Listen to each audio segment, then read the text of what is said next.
run with me. Her mind is so positive that she can do whatever she sets out to do. She just had this internal drive, which you knew that if she kept that up, you know, she would be successful in track and field or whatever else she was doing in life.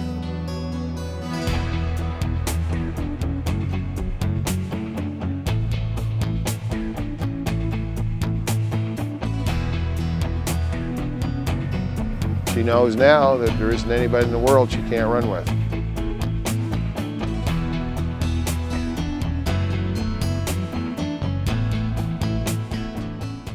Hi, I'm Jenna Martin.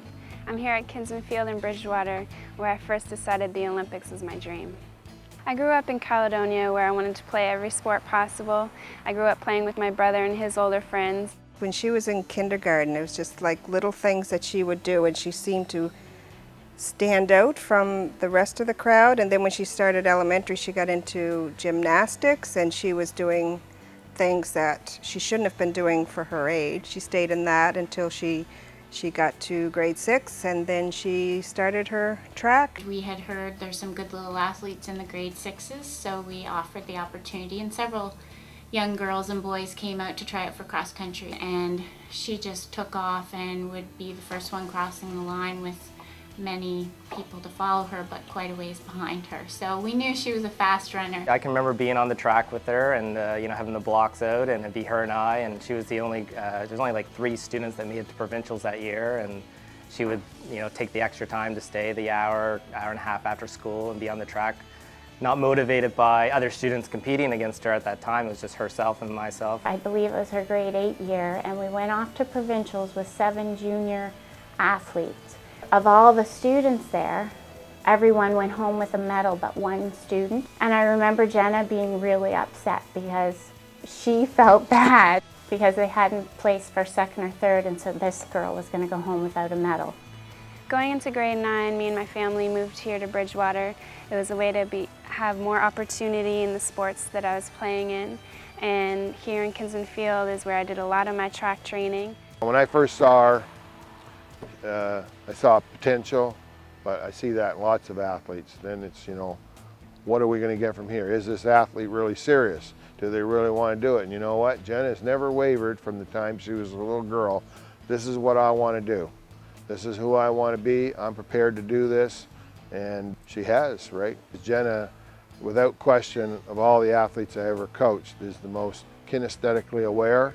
She has more awareness of her body and has the ability to make very, very serious changes very quickly. She's a brilliant athlete, there's no question about that. She has an athletic mind that you just don't see rarely, even at the highest level. In the world of an elite athlete, there are no shortcuts. You have to take every day as serious as any other day. You have to prepare every day and look forward to knowing that you deserve to be there. And when I step out on the track, I know I deserve to be there and run against the best in the world. The weight room for me and my event is very important. That's where all the power comes from. It develops into the sprinting. So I'm in there, I do a lot of Olympic lifts, I do things like pull-ups, push-ups, dumbbells, anything possible that will help me get stronger and faster. The pool is where we do our technical work, is to work on my form as well as my flexibility and strength. The end of the race is the most critical part of the race in the 400, and I work on this in the pool. It's a mental technique that I work on my form, and it gets locked into my brain, so when it hurts the most at the end of a race, I can keep my form. People like heroes in every community, right? Glenn Murray's a hero here, and you know what? There's room for another one. Jenna Martin can be a hero. Training for the Olympics isn't easy.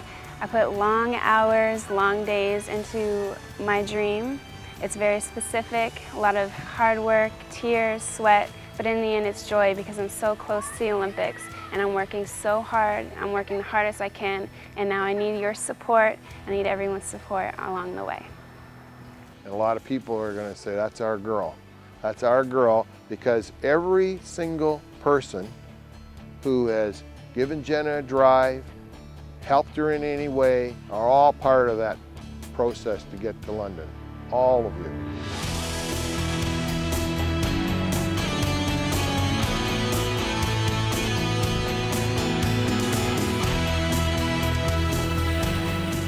She's going to be the first Olympian from Bridgewater, right? It's going to be the first one. I invite everybody to join me in my run for London 2012.